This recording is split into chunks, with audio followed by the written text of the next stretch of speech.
we had a client who was sitting in her car with her head against the left windshield when she gets struck laterally, and she strikes her head against the side of the vehicle, and not a very severe impact, but because of the way that her body was positioned inside of the vehicle, her head actually came into contact with the inside window.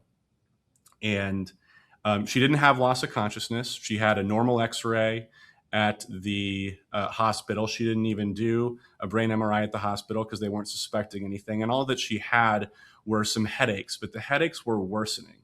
And after a while, she and members of her family started to notice some of these symptoms that we commonly associate with TBIs. We started to hear stories about her having forgetfulness like she wouldn't have had, or she started stammering when she was speaking. She started losing track of what she was doing mid-task. And these things were not characteristic for her, and they started to develop months and months after the case got started. So it's actually very common. In fact, it's more common for somebody with a traumatic brain injury not to have really glaring symptoms on day one, and for the injury to progress over time.